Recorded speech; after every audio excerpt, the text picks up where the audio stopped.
السلام عليكم ورحمة الله وبركاته.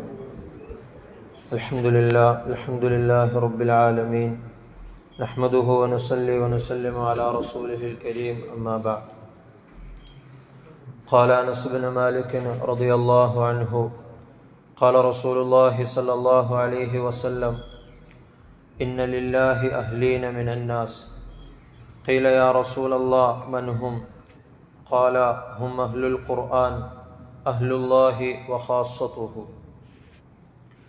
Anas bin Malik റളിയല്ലാഹു അൻഹുവിൽ നിന്നും നിവേദനം, അദ്ദേഹം പറയുകയാണ്, നബി സല്ലല്ലാഹു അലൈഹി വസല്ലമ തങ്ങൾ അരുളി: ഇന്ന ലില്ലാഹി അഹ്ലീന മിനന്നാസ്.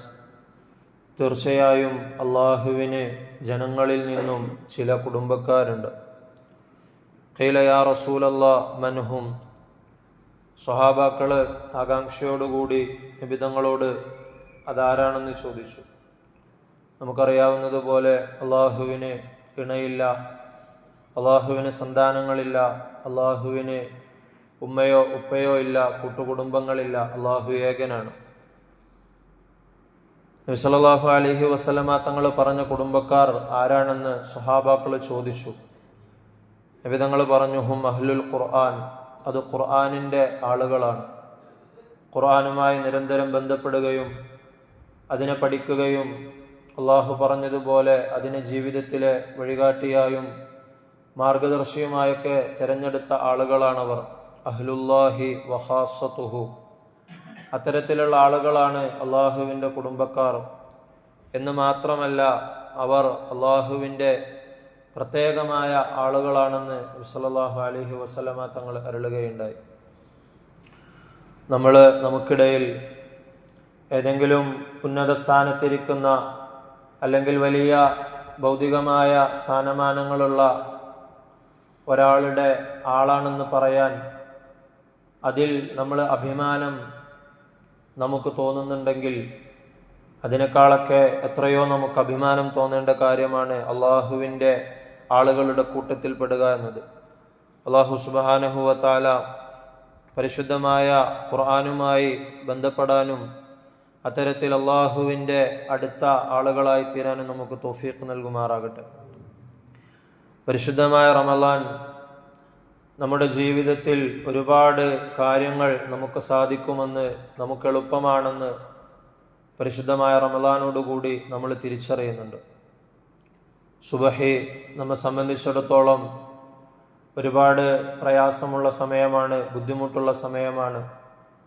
നമ്മൾ ഈ ഒരു മാസക്കാലം തഹജ്ജുദ് നമസ്കാരത്തിൻ്റെ സമയത്ത് അല്ലാഹു സുബ്ഹാനഹു വ തആല ഒന്നാം ആകാശത്തേക്ക് ഇറങ്ങി വരുന്ന ആ സമയത്ത് എണീക്കുകയും അത്താഴം കഴിക്കുകയും നമസ്കരിക്കുകയും ചെയ്യുന്നുണ്ട്. എല്ലാവരും ആ നമസ്കാരം നിർബന്ധ ബുദ്ധിയോടുകൂടി തന്നെ നമസ്കരിക്കാൻ വേണ്ടി ശ്രദ്ധിക്കണം. അള്ളാഹുവിൻ്റെ പ്രവാചകന്മാർക്ക് നിർബന്ധമായ നമസ്കാരമായിരുന്നു രാത്രി എണീറ്റിട്ടുള്ള നമസ്കാരം. അത് നമ്മുടെ ജീവിതത്തിൽ നമ്മൾ ഈ ഒരു മാസക്കാലം പ്രാവർത്തികമാക്കുന്നുണ്ട്. അത് തുടർന്നും നമ്മുടെ ജീവിതത്തിൽ ഉണ്ടാകണം. അള്ളാഹു അതിന് തൗഫീഖ് നൽകുമാറാകട്ടെ. അതുപോലെ തന്നെ നമ്മൾ ഇടക്ക് നമസ്കരിക്കുകയോ അല്ലെങ്കിൽ അലസത കൊണ്ടോ അശ്രദ്ധ കൊണ്ടോ ഒക്കെ വിട്ടുപോകുന്ന നമസ്കാരമാണ് രാത്രിയിലുള്ള വിത്ർ നമസ്കാരം. വിശുദ്ധമായ റമളാനിൽ നമ്മൾ വിത്ർ നമസ്കരിക്കുന്നു എന്ന് മാത്രമല്ല, അതിൻ്റെ കൂടെ ദീർഘമായി ഒരുപാട് നമ്മൾ നമസ്കരിക്കുന്നുണ്ട്. അതും നമ്മളെ കൊണ്ട് സാധിക്കുമെന്ന് നമ്മൾ റമളാനിൽ തിരിച്ചറിയുകയാണ്. റമളാനിൽ ഒരു ഖത്മെങ്കിലും പൂർത്തിയാക്കണമെന്ന് നിയ്യത്ത് ചെയ്യുന്നവർ ചുരുങ്ങിയത് ഒരു ജുസ് എങ്കിലും 20 പേജെങ്കിലും ഓരോ ദിവസവും പാരായണം ചെയ്യുന്നുണ്ട്. അതും നമ്മുടെ നിത്യജീവിതത്തിൽ നമ്മൾ എപ്പോഴെങ്കിലും അല്ലെങ്കിൽ നമ്മൾ വിസ്മരിച്ചു കളയുന്ന ഒന്നാണ്. അതിനെയും നമ്മൾ ഈ റമളാനിൽ പ്രാവർത്തികമാക്കുന്നതോടുകൂടി ഇനിയുള്ള കാലം ആ ഒരു നന്മയെയും തുടർത്തിക്കൊണ്ടുപോകുമെന്ന് നമ്മൾ നിയ്യത്ത് ചെയ്യണം. അതുപോലെ നിരന്തരമായി നമ്മൾ സ്വതക്കകൾ നൽകുകയും അതിനുവേണ്ടി ആഗ്രഹിക്കുകയും ചെയ്യുന്ന മാസമാണ്. അത് റമളാനിലും അതല്ലാത്തപ്പോഴുമൊക്കെ നമ്മുടെ ജീവിതത്തിൽ ഉണ്ടാകേണ്ട അമലുകളാണ് ഇവയോരോന്നും. ഈ ഒരു പരിശുദ്ധമായ റമളാനിന്, ഈ ഒരു മാസത്തിൽ ഖുർആനിൻ്റെ ഈ കൽപ്പനകൾ ഈ മാർഗനിർദ്ദേശങ്ങളൊക്കെ നമ്മുടെ ജീവിതത്തിൽ ഇത്രത്തോളം നമുക്ക് പ്രോത്സാഹനം നൽകാനും നമ്മളെ നന്മകളിൽ പ്രചോദിപ്പിക്കാനും സാധിക്കുന്നുണ്ടെങ്കിൽ ആ ശ്രേഷ്ഠതയ്ക്ക് നിദാനമായ പരിശുദ്ധമായ ഖുർആൻ തുടർന്നുള്ള റമദാനിന് ശേഷമുള്ള നമ്മുടെ ജീവിതത്തിൽ ഉണ്ടാകുകയാണെങ്കിൽ നമ്മുടെ ജീവിതത്തിൽ വലിയ മാറ്റങ്ങൾ ഉണ്ടാകും. സ്വഹാബാക്കൾ റളിയല്ലാഹു അൻഹും അവരുടെ ജീവിതത്തിൽ അവർക്കുണ്ടായ മാറ്റങ്ങൾ പോലെ നമുക്കും നമ്മുടെ ജീവിതത്തിൽ മാറ്റങ്ങൾ ഉണ്ടാകും. അല്ലാഹു സുബ്ഹാനഹു വ തആല നമുക്കതിന് തൗഫീഖ് നൽകി അനുഗ്രഹിക്കുമാറാകട്ടെ. ഇന്ന ഹാദൽ ഖുർആന യഹ്ദി ലില്ലതി ഹിയ അഖ്വം. പരിശുദ്ധമായ ഖുർആൻ ഏത് സമയത്തും ഏറ്റവും നേരായതിലേക്കാണ് വഴി കാണിക്കുന്നത് എന്ന് അള്ളാഹു പറയുന്നുണ്ട്. അത്തരത്തിൽ നമ്മുടെ ജീവിതത്തിൻ്റെ എല്ലാ സന്ദർഭങ്ങളിലും സന്തോഷത്തിൻ്റെയും പ്രയാസത്തിൻ്റെയും ഒക്കെ ഘട്ടങ്ങളിൽ ഖുർആനിനെ മുറുകെ പിടിച്ച് ജീവിക്കാനും ഖുർആനിൻ്റെ പാരായണവും പഠനവും നമ്മുടെ ജീവിതത്തിൽ നിത്യമാക്കുവാനും അള്ളാഹു നമുക്ക് തൗഫീഖ് നൽകുമാറാകട്ടെ.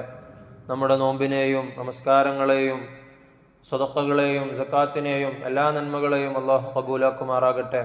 പരിശുദ്ധമായ റമദാൻ അനുകൂലമായി സാക്ഷി നിൽക്കുന്ന ആളുകളുടെ കൂട്ടത്തിൽ അള്ളാഹു നമ്മെ ഉൾപ്പെടുത്തുമാറാകട്ടെ. ഇനിയും ഒരുപാട് റമദാനുകൾ കണ്ടുമുട്ടുവാനും അതിലൂടെയൊക്കെ അള്ളാഹുവിൻ്റെ തൃപ്തി കരസ്ഥമാക്കുവാനും അള്ളാഹു നമുക്ക് തൗഫീഖ് നൽകി അനുഗ്രഹിക്കുമാറാകട്ടെ. വആഖിറു ദഅവതി അൽഹംദുലില്ലാഹി റബ്ബിൽ ആലമീൻ. വസ്സലാമു അലൈക്കും വറഹ്മത്തുള്ളാഹി വബറകാതുഹു.